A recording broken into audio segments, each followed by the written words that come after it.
Qashqadaryolik muxlislar qanday qabul qildi Paxtakorga o'tishingizni? Ancha negativlar ko'paydi, to'g'risini aytsam. O'zimning hayotim, birinchi o'rinda o'zimning hayotim. Har doim o'zim tanlagan qarorimda har doim hurmat qilganman. To'g'ri qaror qabul qildim deb o'ylayman. To'g'risi, pashta 90% hal bo'lgandi. Polshaga borishim. Futbolchi bo'la olmay qolgan bolalar bor, bilaman.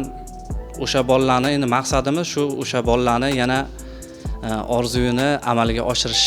Ronaldoni bilasiz, orzu qilmagan odamning o'zi yo'q. Endi asosan o'zim juda ich-ichimdan xohlaganim Ronaldoga qarshi o'ynashdi. Bu Xudo xolasa amalga oshadi degan umiddaman, Xudo xolasa. Katta yo'qotish, to'g'risi, Husniddin Aliqulov ham o'sha bosh bilan yaxshi o'ynaydi. Assalomu alaykum, qadrli futbol ishqibozlari, futbol muxlislari. Bugun futbolda intervyular davom etadi. Navbatdagi suhbatdoshimiz futbol bo'yicha O'zbekiston milliy terma jamoasi va Toshkentning Paxtakor klubi a'zosi Sherzod Nasrullayev aka, xush kelibsiz ofisimizga. Ko'rib turganimizdan xursandmiz.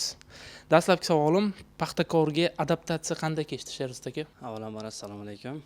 Rahmat shu taklif qilganinglar uchun. Hammasi yaxshi, hozircha Xudoga shukr. Turkiyada yig'in o'tkazdik. O'zimizga kerakli o'yinlarni o'tkazib oldik. Hammasi yaxshi. Shu yilgi chempionatga tayyorgarlik yaxshi ketmoqda. Maqsadimiz O'zbekiston kubogi, Super kubogi hamda Superliga chempion bo'lish maqsadi qo'ydik. Xudo xolasa erishishga harakat qilamiz. Qaysidir klubning sevimli futbolchisi boshqa klubga o'tsa, ayrim muxlislar buni sal noto'g'ri qabul qilishadi. Yoqtirishmaydi o'sha sevimli futbolchisi boshqa konkurent jamoaga o'tishini. Qashqadaryolik muxlislar qanday qabul qildi Paxtakorga o'tishingizni? Ancha negativlar ko'paydi, to'g'risini aytsam. Endi bu futbol. Futbolda bo'lib turadi. Bu oldin ham bo'lgan, bundan keyin ham bo'ladi. Bunaqa narsalar futbolda uchraydigan holat. Buni insonlar to'g'ri qabul qilishi kerak, chunki bu o'zimning hayotim, birinchi o'rinda o'zimning hayotim. Har doim o'zim tanlagan qarorimda har doim hurmat qilganman. To'g'ri qaror qabul qildim deb o'ylayman. O'zimning karyeram uchun. Shu Paxtakorga o'tishingizdan oldin o'zi umuman xorij klublaridan ham takliflar bo'ldimi? Menda asosan yozda bo'lgandi, Polshadan tushgandi. Polshadan taklif tushgandi. Uni to'g'risi pashta 90% hal bo'lgandi. Polshaga borishim. Hammasini gaplashib qo'ydim. Murabbiyimiz Ro'zqulberdiyev bilan gaplashgandim. Ketishim aniq bo'lgan joyga o'zim ham bilmay qoldim. Qanday o'xshamay qoldi, shu narsaga o'zim ham hayron qoldim. Keyin kerakli meni o'rnimga futbolchi olib kela olmay qoldi. Shunaqa qilib men Nasafga keyin qoldim. Hozir adashmasam 27 yoshdasiz, aka? 27 yosh. Faoliyatingizni eng nima desa bo'ladi, pik nuqtasiga chiqayotgan fursatdasiz. O'zi niyat bormi kelajakda xorij klublarida to'p tepish niyati bormi? Deylik, qaysi chempionatda? Endi Xudo xolasa niyatimiz bor. Yevropada o'ynasa ham bo'ladigan darajada. Endi hozir asosan Yevropada bilasiz, yoshlarga qiziqishadi. Yoshlarni, ularning maqsadi shu futbol hozir biznes edi-ku. Futbolda o'stirib qimmat narxga sotish shunaqa. Endi meni ham Xudo xolasa niyatimiz bor, yaxshi chempionatlarda to'p surish. Demak, Qashqadaryoda media futbol jamoasi ochganingiz haqida ma'lumot keldi bizga. Qayerdan keldi bu fikr? Shu haqda so'zlab bersangiz, media futbol jamoasi haqida. Buni ancha maslahatlashdik. O'zi ancha oldin ochish niyatimiz bor edi buni. Shu oxiri nasib qilgan ekan, ochishga qaror qildik. Bu ochish maqsad asosiysi futbolchi bo'la olmay qolgan bolalar bor, bilaman. O'sha bolalarni endi maqsadimiz shu, o'sha bolalarni yana orzuyini amalga oshirish maqsadida shu klubni ochishga qaror qildik. O'sha yangi ochilgan jamoa haqida ham biroz ma'lumot bersangiz, nomi qanday, umuman qanday maqsadlarni o'z oldiga qo'ygan media futbolda, shu haqida so'zlab bersangiz. Nomi Lions deb qo'ydim, chunki o'zimning ismimga moslashtirib qo'ydim. Kelajakda maqsadimiz hali bor, asta-asta buni ko'rib borasizlar, Xudo xolasa. Niyatimiz katta futbolga olib chiqish niyati bor, Xudo xolasa. So'nggi yillarda O'zbekistonda media futbol yaxshigina rivojlanyapti. Yaxshi jamoalar bor. Mana Advanted Boys deyishadi. Hojimat Erkinovning jamoasi bor, Sonic X va bu jamoalar media futbolda allaqachon o'z o'rniga ega bo'ldi. Siz ochgan jamoa endi bu jamoalarga yaxshigina konkurensiya taklif qila olsa kerak, to'g'rimi? Shunaqa xudo xolasa bor konkurent qilish. Hojimat bilan gaplashib turamiz. O'zi maslahatlashdingizmi Hojimat Erkinov bilan? Bir ikkita endi baribir biz bilmagan narsalarni so'rab oldim. Gaplashib oldik. Ba'zi endi bizniki hozir birinchi hali u endi ochib bo'lgan. Undan kerakli yordamlarni so'radim. U kerakli shu yordamlarni berdi menga. Maslahatlarni berdi. Media futbol jamoalari odatda o'sha yaxshi ko'rishlar sonini to'plash uchun mediada o'z o'rniga ega bo'lgan shaxslarni ham tortishadi. Deylik, Hojimat Erkinov jamoasida ham qaysidir mashhur futbolchilar yoki sport yulduzlari, aktyorlar to'p tepada. Advanted Boysda ham o'ziga yarasha mashhur insonlar bor. Sizning jamoangizda, Leonsda qaysi mashhur futbolchilarni yoki bir blogerlarnimi, umuman qaysi mashhur shaxslarni ko'rishimiz mumkin? Hozir kelishish maqsadida yurimiz shunaqa futbolchilar bilan. Endi bor taniqli insonlar bilan hozir yaqin kunlar orasida shu gaplashib, maslahatlashib, kelishuvga erishish niyatimiz bor. Kimlarga taklif berildi? Misol uchun hali shu taklif jarayoni ketmoqda, lekin taklif berilgan-ku qaysi? Murabbiy Zafar Polvonovga gaplashdik. Kelishuvga erishdik. O'sha murabbiy bo'ldi. Hozir endi bolalarni o'sha kastingga chaqirdik. O'zim bo'la olmadim. Zafar aka Polvonov bo'ldilar. Endi u kishi professional futbolchi, biladilar kim yaxshi, kim yomonligini. O'shaning uchun u kishiga ishonib qo'ya qoldik. Jamoani moliyalashtirish qanday bo'ladi, Sherust aka? Endi sponsorimiz bor. Hozircha Aynimo bor. Super Oil bor, zapravka.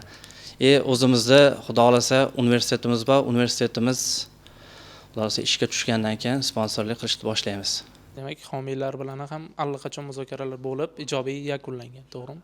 Sheruz aka, keyingi savolim terma jamoamizga oid. Terma jamoamizning Jahon Kubogidagi raqiblari aniq bo'ldi. Guruhdan chiqish imkoniyatlarimiz haqida fikringiz qanday? Endi zo'r raqiblarga qarshi o'ynaymiz. Kuchli jamoa. Ronaldoni bilasiz. Orzu qilmagan odamning o'zi yo'q. Endi asosan o'zim juda ich-ichimdan xohlaganim Ronaldoga qarshi o'ynashdi. Bu xudo xolasa amalga oshadi degan umiddaman, xudo xolasa.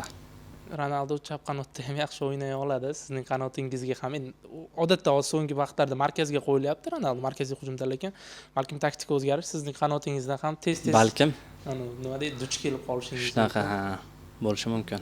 O'zi kumiringiz kim futbolda? Futboldagi kumirim Marcelo yoqtirgan o'yinchi, Roberto Carlos bo'lgan. Fabio Cannavaro bo'lardi. O'sha Real paytda. O'sha chap qanotlar. O'shalarni yoqtirardim. Uchalasini asosan ko'proq. Ronaldo ham baribir o'sha sevimli futbolchi. Ronaldo endi futbol to'g'risi qiroli desam bo'ladi, to'g'risi. Futbol yuzi, juda professional futbolchi, ham insoniylik tomonlama, undan o'rnak oladigan narsasi juda ko'p Ronaldodan. O'sha sevimli futbolchingizni nima deydi? Ag'anatishga, qilishga tayyormisiz?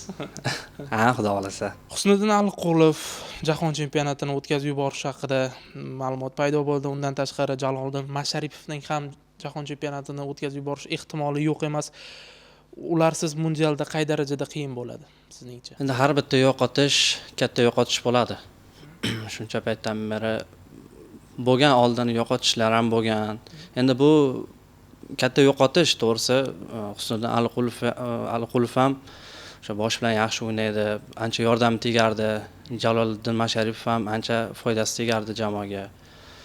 Endi uni o'rnini xudo xolasa bosadigan futbolchilar bo'ladi deb o'ylayman.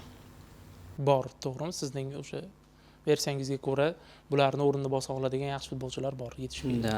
O'rnini bosa oladi deb o'ylayman.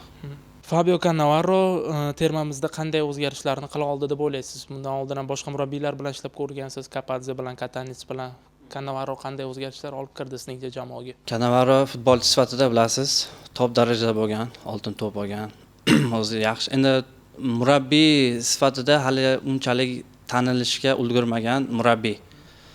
Ya'ni futbolchi tomonidan ancha tanilgan. O'shaning uchun yaxshi, yomon emas. maydonda futbolchilar bilan muloqoti yaxshi, asosan xarakteri zo'r murabbiy. Shu sizni tushunadi. Har qanday masalan xatoyingiz bo'lsa gapirmaydi. Har tomonlama juda zo'r murabbiy. Demak, oxirgi savol ekan Sherust aka, siz uchun futbol tarixidagi va hozirgi futboldagi eng yaxshi himoyachi kim? Oldindan hozirdan. Ha, tarixdagi va hozirgi futboldagi. Ko'p bunaqalar. Ramos bor, Sergio Ramos bor. Puyol bor. Bilganimiz Maldinilar bor. Fabio Cannavaro bor. Ko'rib baribir Shunaqa. katta bo'lgansiz, to'g'rimi? Shunaqa.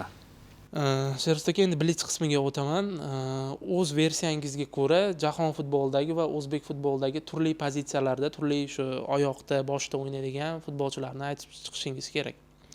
Dastlab shu o'zbek futbolidagi yuzlanamiz. Sherzod Nasrullayev versiyasiga ko'ra o'zbek futbolidagi eng yaxshi o'ng oyoq futbolchisi. Odil Ahmedov, Chap oyoq. Server Jeparov, Bosh. Zafar Xolmurodov, Jismoniy jihatdan eng kuchli futbolchi. Abduqodir Husanov, Texnikasi eng yuqori futbolchi. Abbos Fayzullayev, Tezkorlik. Abduqodir Husanov, Yuqori IQ egasi. Jaloliddin Masharipov. Endi xuddi shu talqin, faqat jahon futboliga oid. Jahon futbolidagi eng yaxshi o'ng oyoq futbolchisi. Cristiano Ronaldo, Chap oyoq. Lionel Messi, Bosh. Cristiano Ronaldo, Jismoniy jihatdan eng kuchli futbolchi. Adama Traore, Kechagi epizoddan keyin. Texnikasi eng yuqori futbolchi. Neymar, Ronaldinho, Neymar shular. Eng tezkor.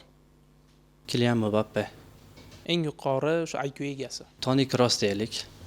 Aka, rahmat, savollarim tugadi. O'z muxlislaringizga, o'zbekistonlik futbol muxlislariga qandaydir fikrlaringiz bo'lsa va mana yangilik qildingiz, media futbol jamoasi ochdingiz va tabiiyki tez orada media futbol jamoangizning ham muxlislari shakllanadi va ularga bo'lgan fikrlaringiz bo'lsa marhamat. Ya, xudo xolasa bizda shu qo'llab-quvvatlab tursa, hammasi yaxshi bo'ladi. Avvalambor shu.